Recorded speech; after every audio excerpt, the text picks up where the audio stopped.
Hey everyone, and welcome to the Morning Bolt. It's Friday, and we're talking goats today. All kinds of goats. We got a goat. We're talking goat balls on the show. It's going to be fun. So hang out with us. Of course, number one player in the world, right? It's Jason Belmonte. Jason, welcome to the Morning Bolt. Thank you, Gary. It's good to be here. It's good to have you. You are in town, like, having all sorts of fun, and I have to throw out my favorite word, tomfoolery. There's all sorts of shenanigans happening, and you stop by the Morning Bolt to hang out with all of us, and you drink those coffees, but they're like little tiny, what are those things called? Little espressos? Yeah, is that a European thing? Like, we don't do that in America. Yeah, I think it's a European. Well, my family is Italian, so my mother and everyone back home drinks those little shots of espresso, so that's kind of what I got into. Love them. You don't do the big giant jugs of coffee like Blair will do. No, they are literally 2 shots, and then I scull it, and then I'm done for the next couple of hours, and then I have another doppio. Like, I'll have 5 in a day, 5 double shots, which I know is a lot. And you get them from Starbucks? Is your favorite place to get them? No, it's not my favorite place. Okay. But it just seems to be the most convenient because they are everywhere here. Yeah, everywhere. You can find them literally grocery stores. It is sad. Listen, you were here the first 24 hours. Your meals took place in a grocery store Starbucks and a gas station Subway. Yeah. I mean, do we know how to treat our superstars at Storm or what? To be fair, you did offer to take me somewhere else, but I was just tired. And you're done. I was ready to just get something quick and then fall asleep, and that's exactly what I did. All right. Well, we have producer Blair in with us today, so she is, of course, hanging out with us. Blair, how's your coffee intake looking this morning? So I get an Americano, Jason, which is just the espresso plus the water. I haven't braved the shot. But that's yet. a big cup. Like, how long does that take you to drink? I feel like I'll have my third double espresso by the time you've gotten through that. But I do get an afternoon coffee too. Okay. So I'm a two You're a day. 2 a day? Yeah. All right. So that'll last you the morning, and then you'll get another one for the At afternoon. lunch. Yep. Yes. One thing you told me, Jason, about like sodas in America, I thought this was interesting. Like 5-6 years ago, I was asking you, "Oh, what's the difference when you come to the States and you're bowling, and how's your diet over here?" And you were like, "You guys consume an insane amount of stuff. Like everything is supersized, right?" Huge. Everything is huge.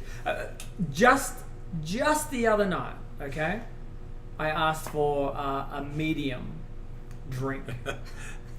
And like it was gigantic. And then I thought, well, maybe she's just giving me the wrong cup. And I said, "Oh no, sorry, I just asked for a medium." And she's like, "That is a medium." Like I was an idiot. And I was like, "Oh, okay." Like I there was so much drink in there. I don't know who would ever order a large. I don't even know what a large would look like. Yeah. I would have to carry it with 2 hands. Anyway.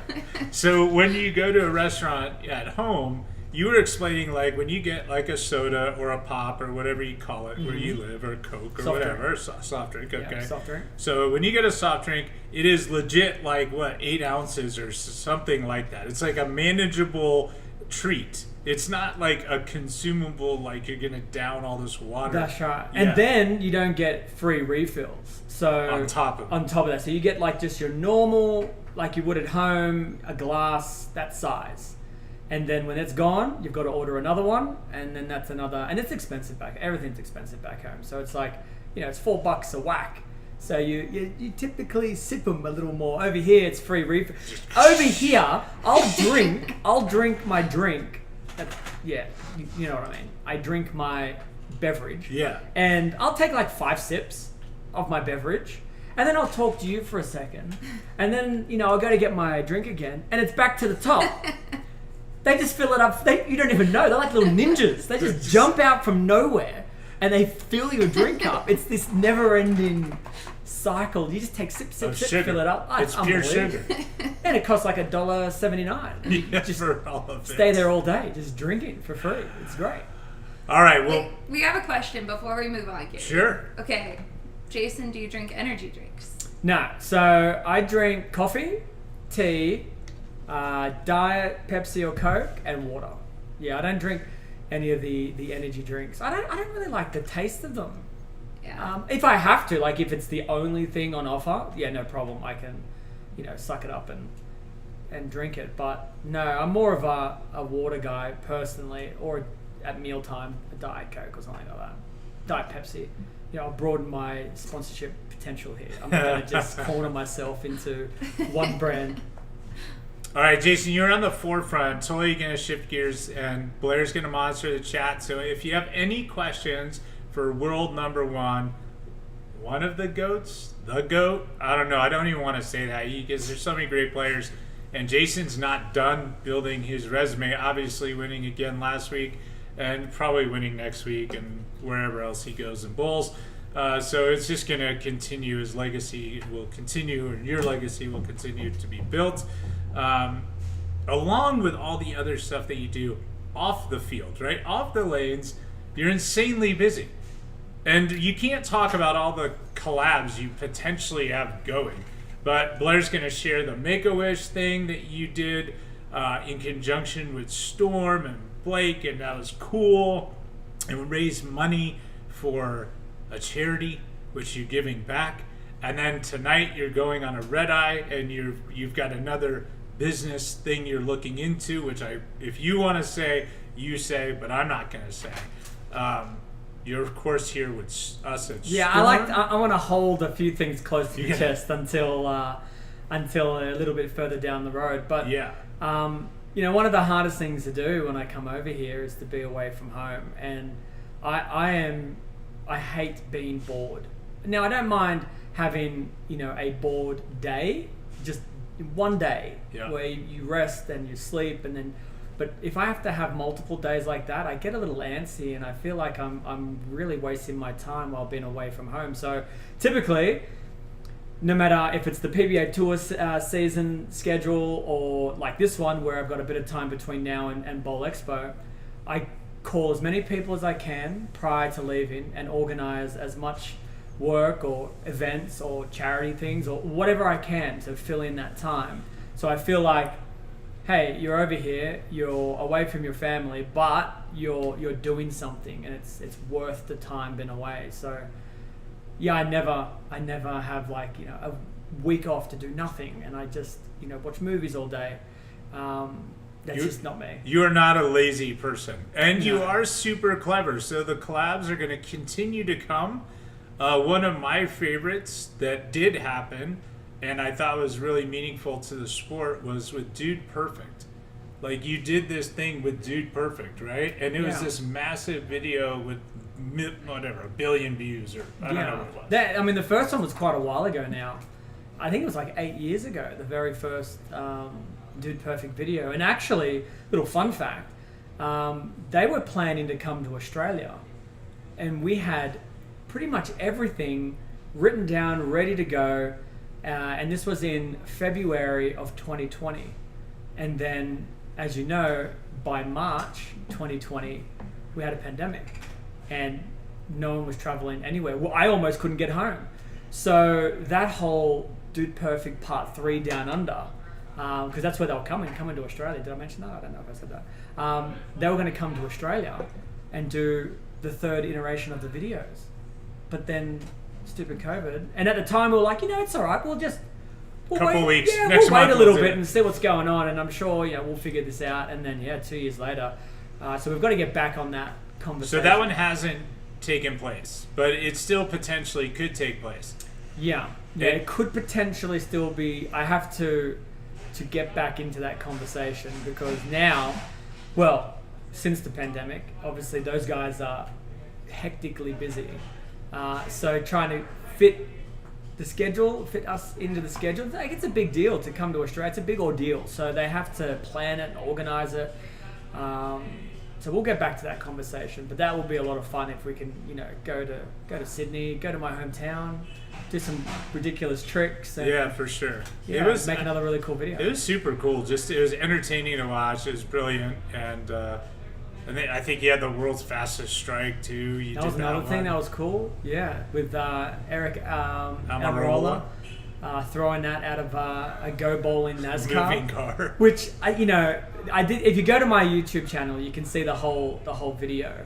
But what people don't know about that shoot, the NASCAR that we were in was like it was like a demo car, and Eric had said to me, "Look, the engine in this is not designed to be raced." Like, it's not designed to be going as fast as we're going to be going. So it has to cool down. You get maybe like 5 laps, and then you've got to stop for a little while, let the engine cool down. We've got to take care of it, and we'll do it all over again. And I'd explain to the guys, like, I've done these tricks before. Like, these can take all day. Yeah. So I was really paranoid about the engine failing. So he said, no, we'll be okay. We'll be okay. So if you watch the video, on the last lap of the first run, and he said, look, I think we need to cool this thing down. I can feel it. We need to cool it down. And I said, all right, no worries. He goes, we'll do one more lap. And I said, all right, well, we'll get it, knowing it's very unlikely. But you say that, so when it's on the video, you're like, I told you. Yeah, right. I told you we're going to get it. And then we did. We made it on the last run. And then he's doing his burnouts and everything, and he stops the engine. And we celebrated, and then it was time to take the car back to the garage, and the thing wouldn't start. And the engine had just said, nope, done. I'm too hot, I'm done. And he said, no, this engine is done for the day. Like, we wouldn't have had a chance to come back out. So the final attempt was the attempt that you managed to get the world's fastest strike. It was, and if we didn't, then I don't know what we would have done. I actually don't know what we would have done, because that was a really tricky thing to organize. We had to get the racetrack to give us time. We had to have security and medical professionals there in case of whatever.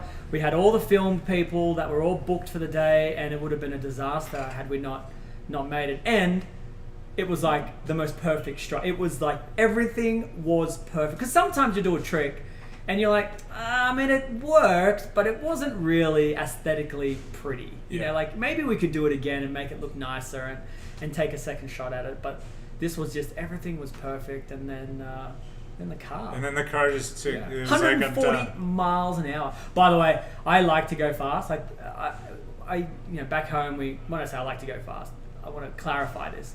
We ride motorbikes and go-karts and all sorts of stuff, not driving cars on the road.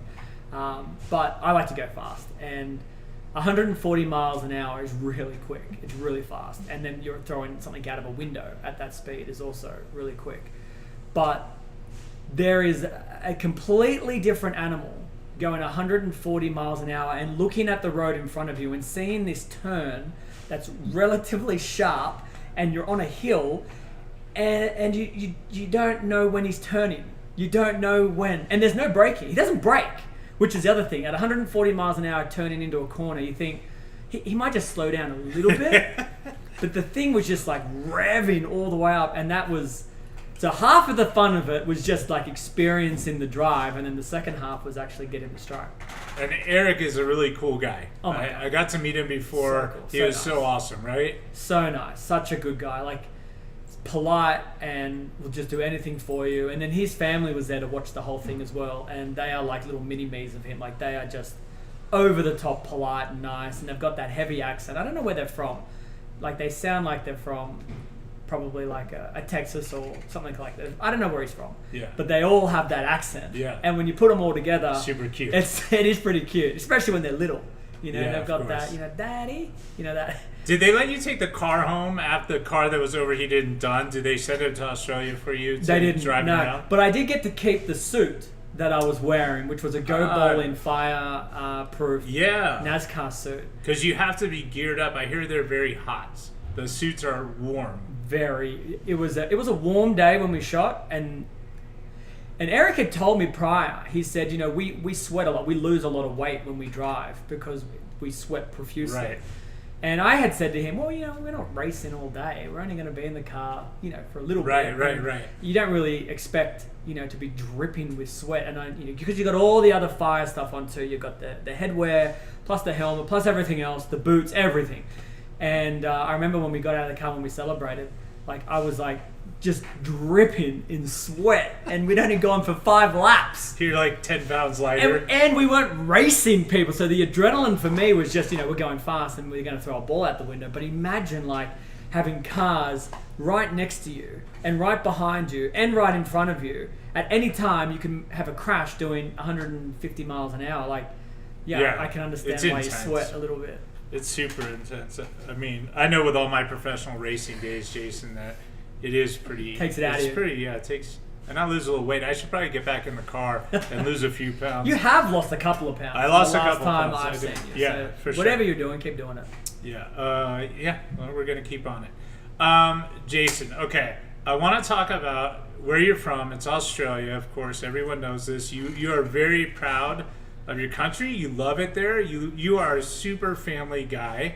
And you even told me, look, when I'm home, it's I have this certain meal with my parents and then my wife's parents and that other night, and you're all about this family, which makes it, when you come to the States, pretty tough because you're here for long durations, right? Yeah. So it grinds on you a little bit, and I imagine, can't wait to get back home to be with your people. Yeah, it's the hardest thing. A part of my job is to have to leave. That's the hardest part. But it's also, it's a really weird kind of balance, because when I'm home, I do look into the future. I'm when am I competing next? And I look forward to it, and I'm excited. And when I don't have something booked into the future that I'm ready to travel and compete, I do feel a bit odd. I miss the competition, and I'm sometimes get a little distracted because I'm thinking about when I'm going to compete next. But the moment I leave my driveway, the feeling completely flip-flops, and I think, I don't want to go. So it's a really weird balance. Whenever I'm home, I want to be competing, but whenever I'm competing, I want to be home. It's I need to clone myself so I can do both at the same time and be happier that way. But I think that's pretty natural. I think most people that travel for work, if they love what they do, they love it, but miss home. And then when they're home, they want to do what they love. Yeah, for sure. I was going to say, Timmy Mack, to me, is like that. He is a guy that has traveled the world for bowling, competing. Maybe more than anyone. Both competing heavily as a world champion, and also then, he's got a big job with us here at Storm internationally. Yeah. This week he's competing, and now he's 50, so he's competing in the Senior Masters, where he absolutely mauled them on day 3, averaging 250, making the cut into the match play. So he's that guy that what you're saying, when he's not traveling, he feels like he wants to be traveling, mm-hmm. and as soon as he gets on the plane to travel, he says, I miss my girls at home. Yeah. So it's this catch-22 thing. And as an athlete, it makes it even harder when you compete poorly, because you're not only am I doing what I love, but now I'm not doing it very well, and I'm away from home, and you don't have that support network, to kind of comfort you. You want to be with them when you do well, but I think as an athlete, the lows hit you so much harder than how high the highs are. And when you're high, let me rephrase that, when you're on a bowling high, you want to celebrate, but it's even if you're alone, you're happy. You had a great day, everything's fine, but it's the bad days where you just want to cuddle from your family to be it's all right, don't worry about it. And those are probably the times that it's the hardest, is when you look at the scoreboard and you're 78th on the leaderboard and you're I'm away from home and this is what I'm doing. Right. This is a bit hard to deal with, because everyone that you're bowling against is happy that you're 78th. For you, they're happy Belmo's 78th. That's right. So they don't give you a cuddle, do they? None of the guys on tour go, it's okay, Belmo, you'll get them next week. No, they are good, I'm glad he's 78. Yeah, so he's struggling, which gives me an opportunity to get the W this week while he is down and out.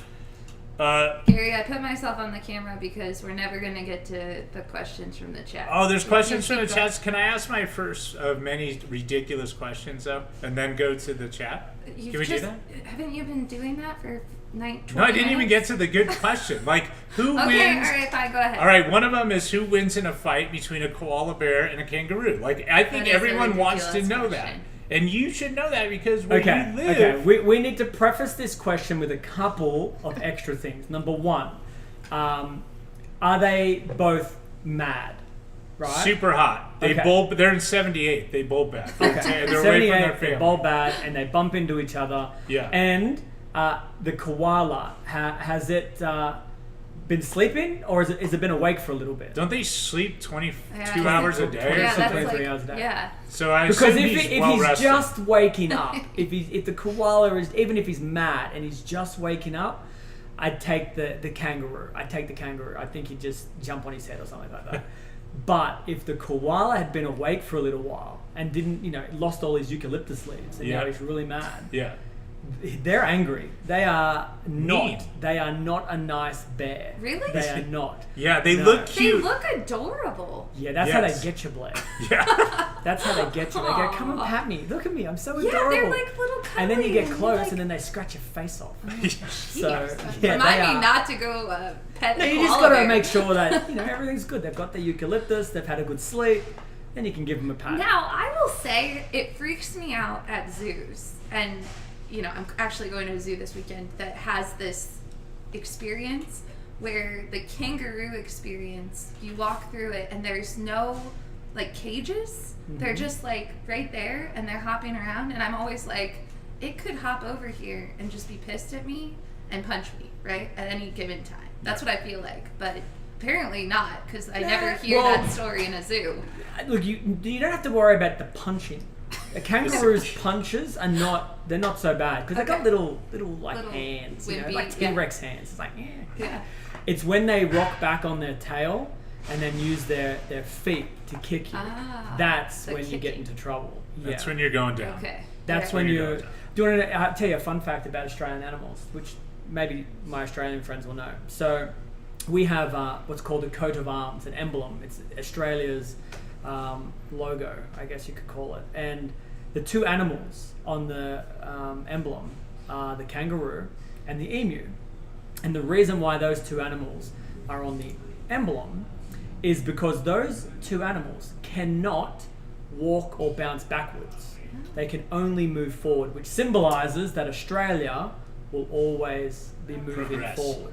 So I love that. there's a little, cool. there's a Let's little fun go. fact. That's a really good fun I'm adding fact. emu to the who wins in a fight next time.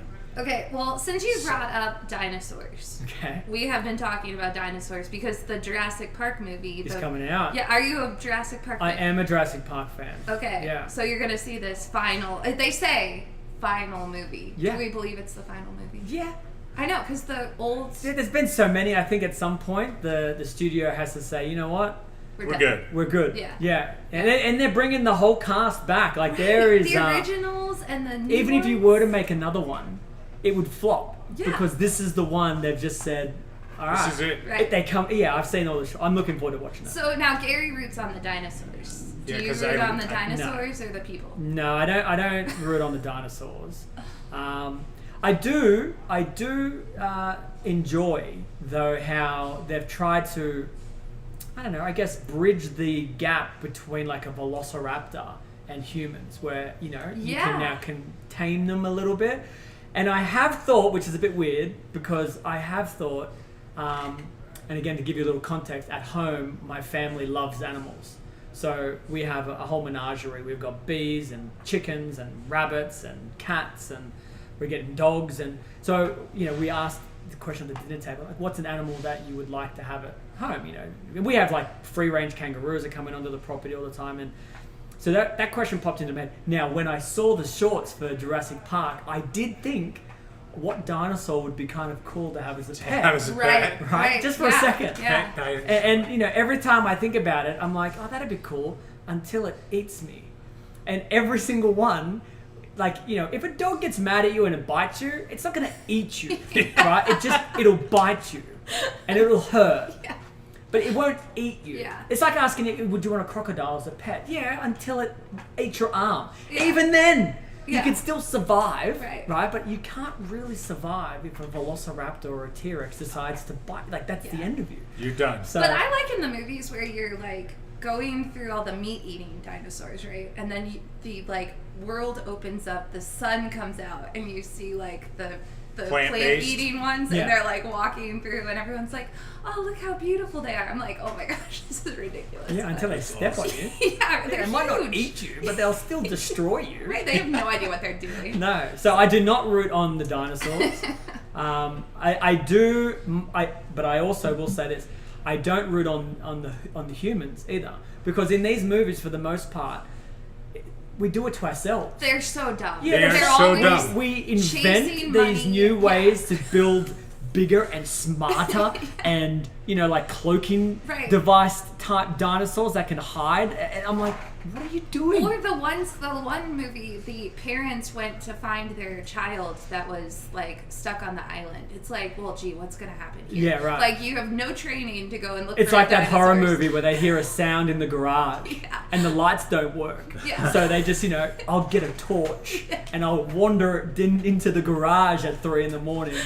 What could possibly go wrong? Exactly. Yeah. Oh, and the garage is filled with like chainsaws and axes from my business that I do during the day, and there's chains swinging. Yeah, it's okay. And I'll you just, hear the garage door close. yeah, I'll go and check it out myself. Yeah, that's a wise thing. I'd be locking myself. I'd be running. No, I am not at 3 a.m. and I knew that I was in a horror film. No, thank you. All right. So we have a question from Nana Starkey, who her grandchildren bowl the EYTs. They're champions in that Okay. tournament, which I know you were part of in the beginning of it, and now it's still part of it. Yeah. And it's yeah. grown. Oh, it's way a more great- D than it is me. But yeah. So, Nana would like to know, what's the most important thing you are working on with your son as you're teaching him to bowl? So, this is a little controversial. This is a sensitive topic back home because I have a philosophy and a theory about this that seems to be very different from everyone else. So, whenever my son bowls and is not bowling well, in particular, everyone is saying, go help him, teach him, fix him, do something. And I refuse to. I say, no, I'm not going to do anything. I'm not going to say anything. I'm not going to help him. He needs to learn to bowl bad. He needs to learn to make his own adjustments and have that instinct. Now, I know it would be really easy for me to be like, you know what, if I just moved him like 5 or 6 boards left, he'd probably strike a few more times. But I grew up and my parents weren't bowlers. There were no coaches in Orange. No one knew the game. It was just me. And I would bowl and I would bowl and I would bowl and then I would make my own adjustments and I would bowl bad and then I would learn to bowl good. And then the one thing that I think I've really appreciated that I've been able to do is I don't have to rely on anyone when I travel. Even the tour reps, yes, they do help, but I don't rely on them as if to say, we don't have tour reps this week, I'm not going to do well because I need help. I need someone to see the lane for me. I need to know these adjustments. And I built this instinct on what to do, and I've used that my entire career. And I really think that parents in particular want their children to have success every time or to do well every time.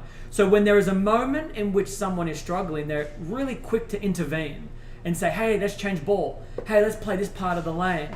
And I don't do that. So how I do help him is I will point out something that's an obvious thing for him to understand. So if he is going high, I will say, hey, have you noticed that your ball is going high a lot? Like, what do you think you should do next? And even if I think the move is wrong, I will answer him with, well, try it and see if it works. And then he'll make his own adjustments.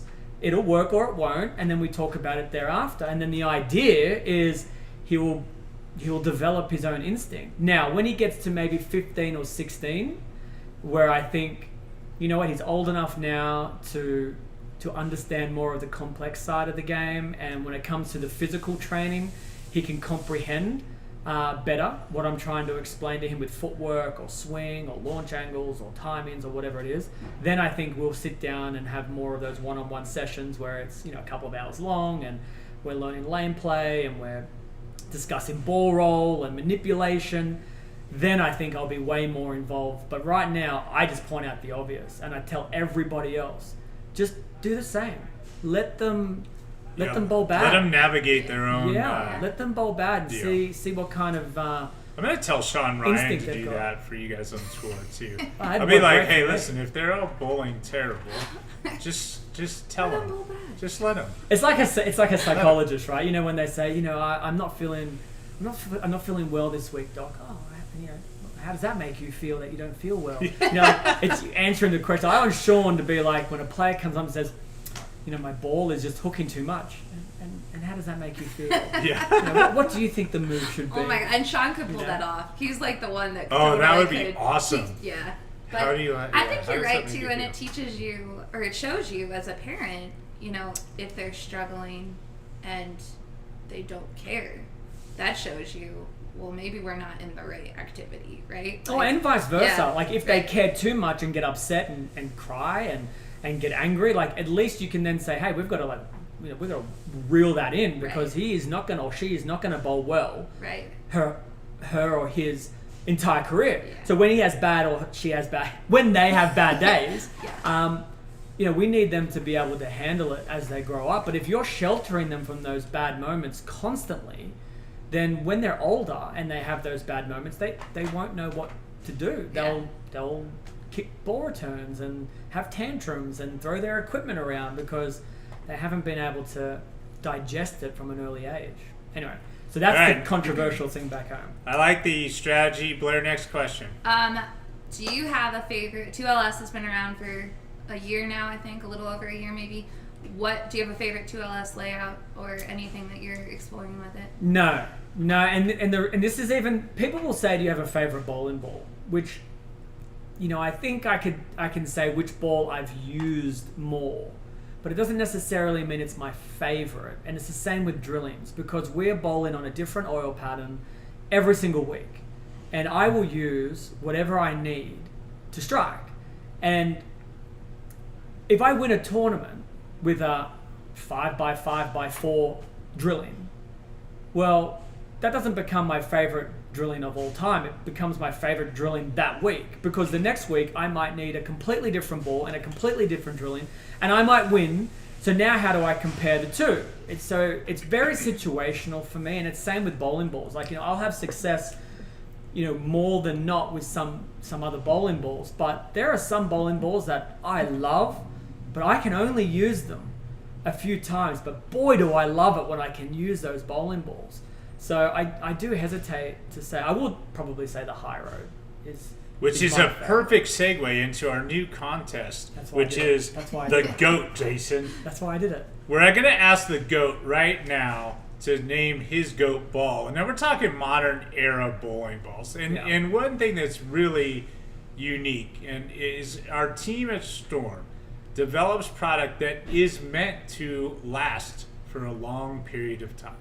And when I look at this screen and I see Phase 2 that's been around for a long time, Pitch Black been around for a long time, High Road 13 years, a modern day bowling ball being in a product lineup for 13 years in a time when consumers want what's next every single moment, every single time, it is pretty amazing. And then of course IQ Tour, which celebrates its 10th birthday on July 10th, 7/10, not great for bowlers, but that's its birthday. So 7/10. Only over here in Australia, right? It's the 10th of July, so it's 10/7.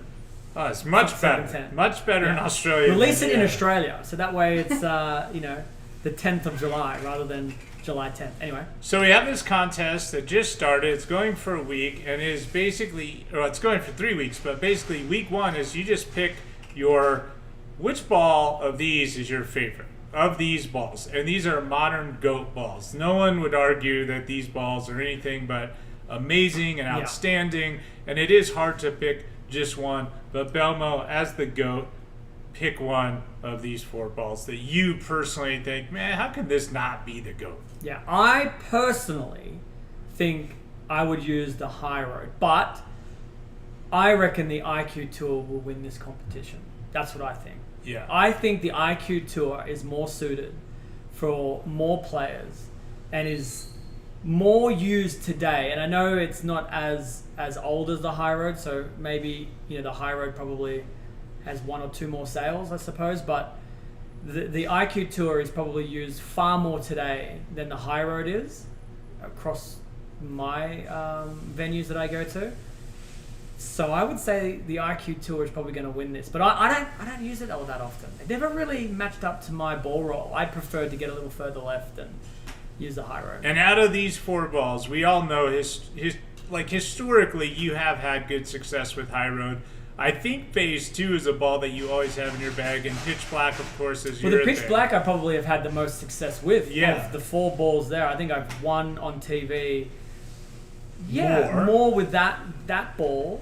I look at a urethane ball as, and why they're so important, and that the fact that this is on this list is, if you don't have it in your bag and you need it, you're screwed up. Like, if I don't have a high road, I could find another ball. Yeah. I could manipulate it. I could change the surface of I could change the surface of a phase 2 to get closer to what I need from a high road than what I could with a urethane ball. Like, if you don't have that pitch black in your bag, for me, if I don't have that pitch black in my bag and I need it, I'm in trouble. You're toast. I need that ball. You're toast. Yeah. Yeah, so you are, just to be clear, you've selected high road as your personal votes. Yeah. So Belmo's in with high road. I think, Blair, what did the early polling say from one day? This has been live one day, and I think IQ Tour was the one that I saw that most people were leaning toward. I think the IQ Tour is out to an early lead, but I think it's pretty close after day 1. And everyone can vote each day. Now, we're doing a qualifier. So, like, right now, 1 will be eliminated after week 1. 1 will be eliminated. Okay. So, or I guess an eliminator. So I don't know which one's going to disappear after week 1. I need to look at who has the lowest votes. But we'll have I think that. it's going to be either, for me, I think pitch black or phase 2 is the first one out of this list. Really? That's what I think. Yeah. I don't know. I mean, I agree with you, Jason, though IQ Tour was my pick. I think that's the one that's going to win. For me, that's the one I always have in my bag. If I don't have an IQ Tour, I'm freaking out. I mean, the high road, is that the longest running ball in today's modern game from 100%. any company? Yeah. Right? Like, no 100%. one else has a ball Yeah, longer it's than 13 years old. It's a that. teenager. 13 years old. IQ It Tour was my will be rookie 10. year. IQ Tour will be Holy 10 years old, right? Yeah. So It's starting to get teenage what angst. is totally amazing, Right? and Jason, you know this, and this is why I find it astonishing that we could have 4 balls from one product lineup, right? That are still, as I mentioned when we launched this contest, these balls are heavily sought after. People are purchasing these balls for tournament season. It's not their first high road most of the time. It's their 4th high road that they've ever purchased or whatever. What's amazing is when we talk to our friends at like Kegel and start to understand the technology built into the lane oils, how are these balls still relevant?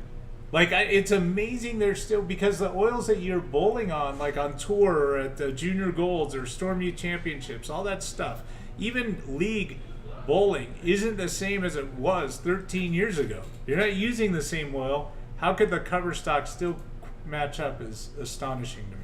Well, I mean, you talk about the R2S cover stock, which is on a couple of those balls. I mean, we've had that cover stock for more than nearly 2 decades. We're getting up to a decade and a half. It's GOAT cover stock. That's if you were to do a cover stock GOAT list, that's the GOAT cover 100%. stock. Yeah. So those balls were rolling great 10 years ago, 15 years ago, and we're still using the cover stock today. I think it's more about that cover stock than it is, the ball itself and the weight block. I think we can still wrap a ball in R2S and still see that famous storm shape down lane. And every time they change the oils, the cover stock continues to do what it does, that's the scary thing, is how the chemists were able to come up with a material like that has the longevity over an environment that's constantly changing. Yeah, it's insane. It really is. All right. Well, I think what's cool too, hang on Gary, I know you were moving on, but the Storm Youth Championships next week is in Ohio, right? And at every SYC, the kids get a bowling ball with their entry. Next week, all the kids are getting a phase 2. And at the last event, everybody was so excited. And really, the SYC, they, Gary and Leanne look at, and Hank, they look at, these are tournament bowlers, right? So we're building arsenals through these tournaments, right? And that phase 2, these kids were like, oh, I needed a new one. It's great. I have a fresh surface before Junior Gold. Junior Gold's coming right. out. Yeah. Like, everyone was so excited to add another phase 2. And I think for a tournament bowler, phase 2 is one that should be in your bag, right? Oh, yeah. Like, hands down. It's 100%. There's 1 or 2 in my bag still. Right. And so one of them I keep is really old. One is like the surface on it is a billion games on it, because it's like, again, you can't manipulate that surface by hand. It has to be like a natural occurring ball surface change. So I have one, and it doesn't hook like it used to, but again, that's the purpose of it. Right. So phase 2 is a ball that you can change it, so you can shine it, you sand it back, you can have it lane shine for like a billion games, and it still strikes, it still carries, it still does everything you need it to do. It's pretty wild, actually. I got a hilarious text when we were chatting from our longtime regional manager, Doan Mose, texted me. Doan, what's going on, Doan? Yeah, our buddy Doan texted me when we were just chatting, and he said in another year or so, the high road will be eligible to get a driver's permit. That's pretty great. That's awesome. I love it. It's pretty cool. Little segue into this ball behind us, Jason. This is your personal ball that you drilled just yesterday. My twin Gio drilled it for you, and you got to throw it down the lane. I think Blair has a video or 2 of your ball going down the lane. Maybe this is like your 4th, 5th shot maybe with this ball. Let's take a look at the video.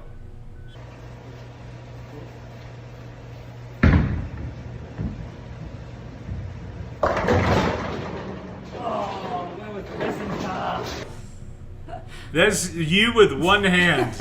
And that ball didn't have a thumb. It had the hole, but not the insert. So you were just squeezing it, but still had this beautiful long swing with your thumb in the ball. Yeah. I think there's one of you bowling with your, normal, BELMO normal. Okay. Let's take a look at this Hang on. one. Wait.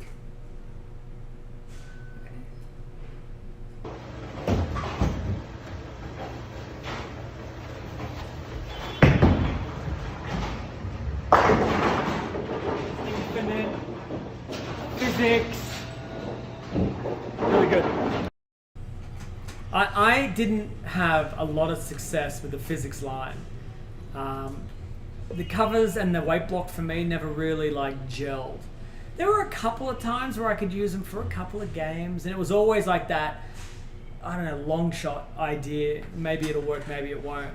But I'd heard so many good things about the infinite physics. I was like, well, you know what? I might not have had so much success with the original and some of the variations thereafter. I'll try it and see how it goes. And it's got the REX cover on it, so it's a little stronger cover. I felt like maybe it'll blend it out a little more. I mean, I threw 20 shots with it, and I must have struck 18 with them, and it looked really with or without your really thumb. good. Yeah. With or without your thumb. So I texted the boys and I said, "Hey, I think we're gonna have to put this one in our bag. This is gonna be a really good ball." I've got some more videos on my phone. I'll post on my social media as well. Yeah, and perfect. you can kind of see a bit more of it. All right, talking about social media, you are huge in social media. You love it, and you're good at it. You're super clever. What is your favorite platform in social media? It's got to be TikTok, right?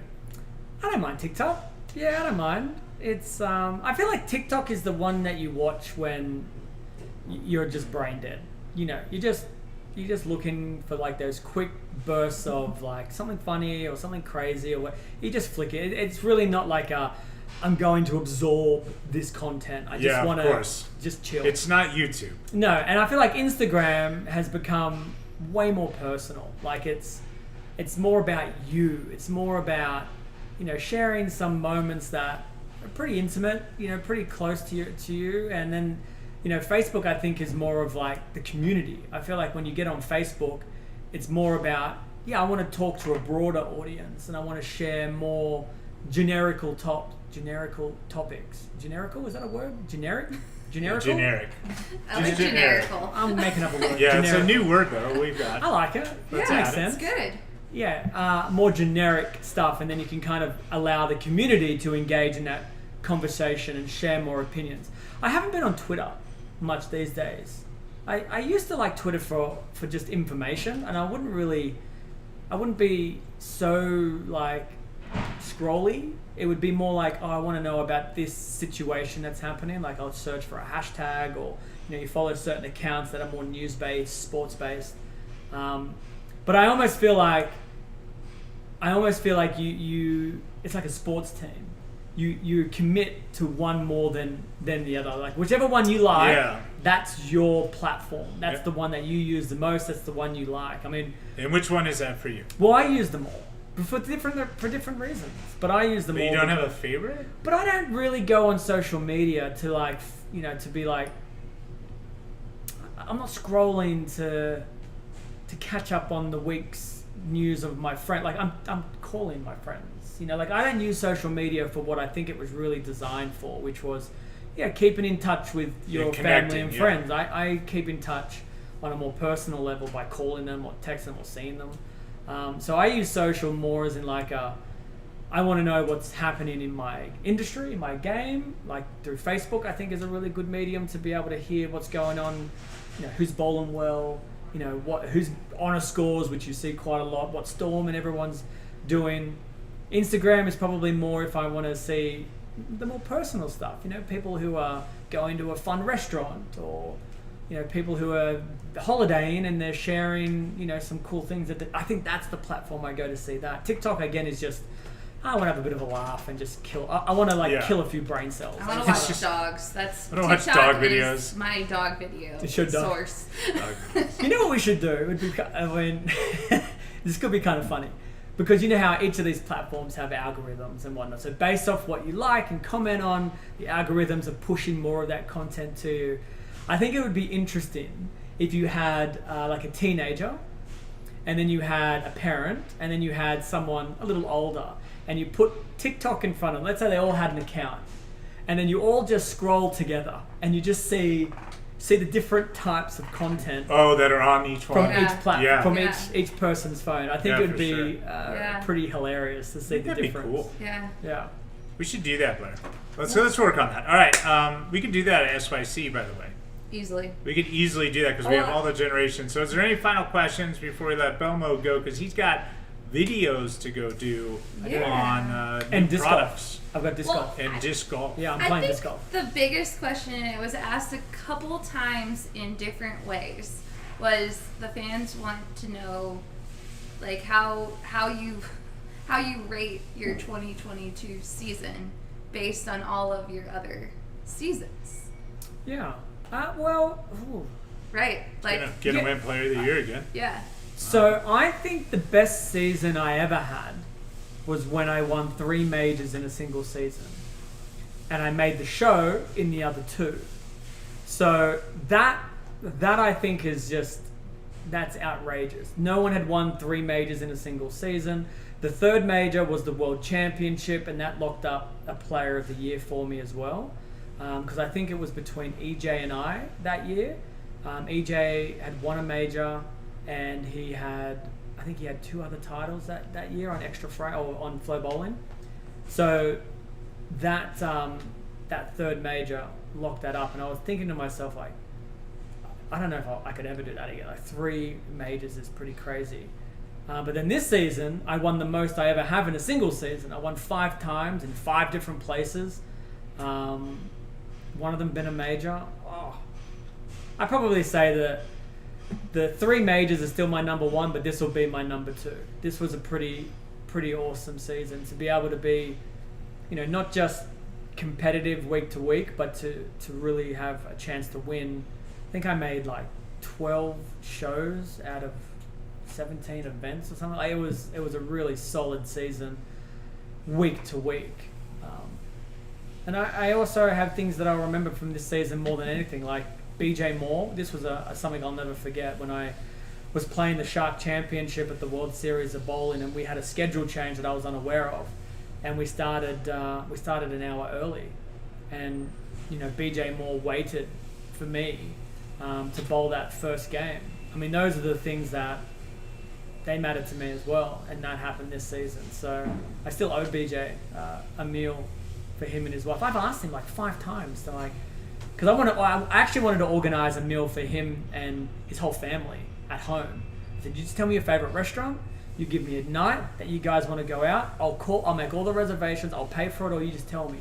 And I almost feel like he's so nice. He's like, because he said, yeah, no problem, and he just won't. He moved on. You know what BJ did here was last year he organized all of the players and purchased lunch for all of us around the holidays. So he's just like the nice guy. He really Absolutely, is. yeah. I got that text when I was back home. I woke up to it, and I'm like, and at first I thought he was doing something here, and he goes, no, I just want to do something nice for everyone at the store. And he just randomly did it. Let's do it. Yeah, so cool. Yeah, he's a good guy. All right, I know we were one more question, but normally Gary's the one that puts players on the spot. But this question, and you don't have to answer it, but have you been following the stuff in golf with the Live Tour?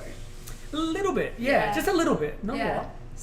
So they want to know like what you think of what's happening with the players, and like you don't have to comment, but we did not. I mean, so this is it's a little bit tricky, I think, because the organizations are trying to protect the tours, their own tours, by exclusively having players play on that tour, which obviously drives more viewership to your tour.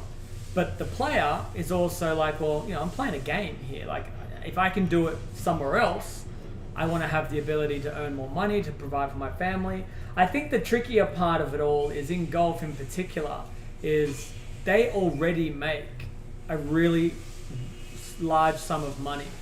I think last place on the PGA Tour last week was $120,000 for last place.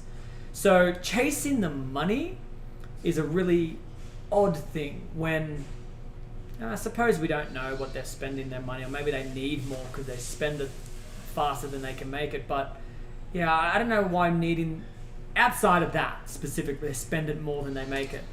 They already make plenty of money. So it would be weird that would be the driving force.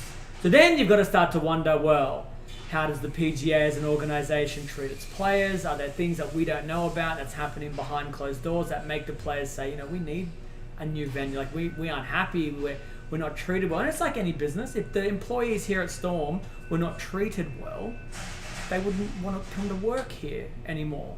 And they would look for another place to go work. And that's what some of these players are doing. So I think at this point, because we don't know the whole story, you got to be a little bit careful to judge because you don't know more than what you know. So I'm going to bite my tongue before I say I approve or disapprove. I just want to know a little bit more. But it makes sense. It does. If a few things aren't going the way that they should be going for the players, to the organizations, then yeah, if another tour pops up, maybe, Yeah, I heard someone bring up the travel. Like maybe that the places that they go on the PGA Tour, this tour was opening up the world to them. Yeah. And so some of the players wanted to travel the world. Listen, Blair, if they want to travel the world, they can get on their jets and go wherever they want. You know, I don't think travel is the deal breaker. Yeah, the deal breaker here. Yeah. I think there's a lot more to it, but yeah. Okay. All right. Well, listen. Thank you for your questions, and Belmo, thanks for hanging out with us, and we appreciate it. And we're gonna let you go, get on with your day here at Storm, which you said is full of disc golf. Yeah, I'm playing that. I played it for the first time yesterday. And you're gonna play again. I'm gonna play again. Yeah. And what about pickleball? Have you gotten into pickleball yet? I would love to play pickleball. I have paddles. I haven't played it. It's fun. Yeah, I want to play. We should play. Let's go play. Yeah. I'll go get my paddles. So now it's disc golf, pickleball, and at some point maybe some work. I don't know. Throw balls down the lane, test your new products out. I don't know. See what's gonna happen. I'll do a ball review on the disc golf course. How about that? All And right? you can do I'll a take paddle review. my infinite physics out into the course. Yeah. Bring some pins. I like it. Yeah. Yeah. All right. This is great. We're going Blair, to end with the Make-A-Wish Are video. you waving me? Are we going to end with the Make-A-Wish? Go for it. How cool is that place, by the way? Oh, Why don't we play it and come back, and, Okay. and then Oh. we'll wrap up the show. Okay. so yeah. good.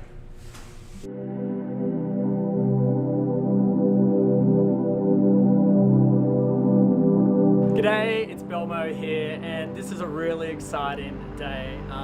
A little while ago, we auctioned off a custom piece of artwork, one of a kind, that I did with renowned artist Blake Jameson, and we had a huge donation for that artwork by Drew Parkin, who won the art piece, and the $2,200 that he donated was going to Make-A-Wish. And today, I get to be so fortunate to walk inside the Make-A-Wish offices here in Utah to give them this check. Well, I mean, not actually this check, but an actual check for $2,200 to help grant wishes to young children that need it. So let's go inside and we'll meet the crew from Make-A-Wish and we'll give them this money.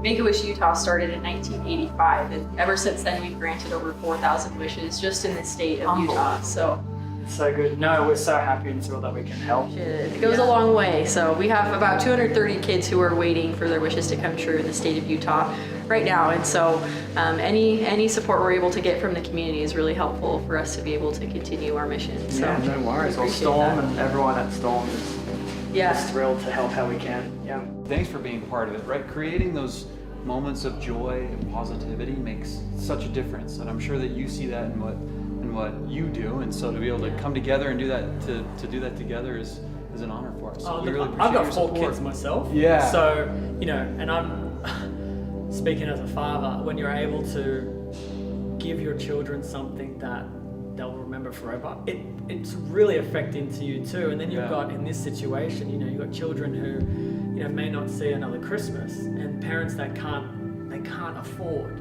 to give their children something that Yeah. means so much to them. And then having people like you and groups like Storm that just say, we're going to make this happen somehow, Yeah. to give those kids and families something. That's really meaningful. Yeah.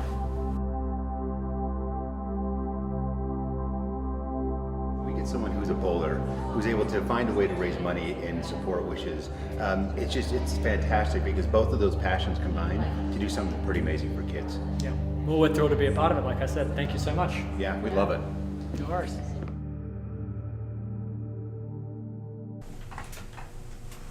I don't know, Jay. That's pretty cool, right? pretty Like amazing. you did something that's interesting. Is that painting that was sold? One, I thought it was really cool that Drew and Missy Parkin, who, of course, they're heavily into the sport. Missy's one of the best players on the ladies' side for sure. Always a perennial top 10 player in the world.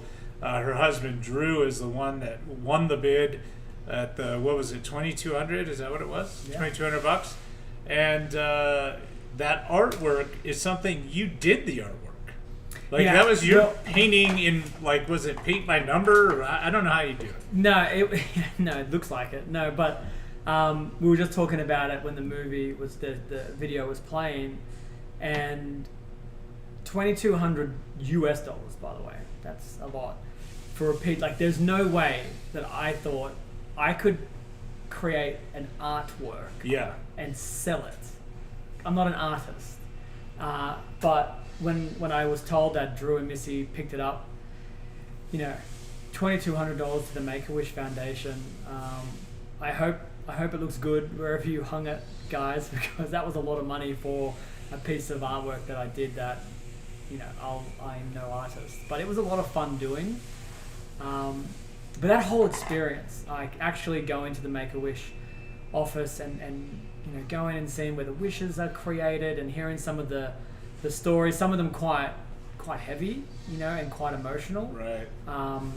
It just puts things into perspective, especially when you have kids of your own, and then you just think to yourself, like, as a parent, the worst thing in the world is, something happening with your children. So, hearing some of these stories of how powerful and how strong these kids can be, it puts it into perspective that, you know what, sometimes I'm 78th in the leaderboard, but there are worse things in the world to be worrying about, and these kids who have the worst things in the world happening to them somehow still find a way to bring joy to other people around them. So that foundation in particular is it's a remarkable foundation. So if anyone has any connection to it or wants to donate to a great cause, I would highly recommend the Make-A-Wish Foundation. It really is pretty special. Yeah. One of the coolest stories too was one of the children, actually you can give your wish. So remember they were telling us that the child got an organ donation, and she chose to give her wish to the family that donated That's right. the organ. So, which I thought was just amazing. Yeah. Like a child not only going through the worst Yeah, time I of think their that was life, the story that got us all, Yeah, right? like- She was telling us the story, and I thought, I'm handling this pretty well. Yeah. And then she said, and then this little girl gave her wish to the family that donated the organ, and we're just like, that's it. everyone was just like, We're done. anyone got tissues around here? Like, Right. it just Yeah. started welling Yeah. up, and like, that's pretty amazing. Yeah. All right, Jason, it's time for you to go do Yeah. some work and disc some golf fun and stuff. pickleball and all that good stuff. Thanks for being here. Thanks for doing the Make-A-Wish thing. And thank you all for spending your Friday morning having a cup of coffee with us. And we look forward to seeing you next week. So have a great weekend. Peace, everybody.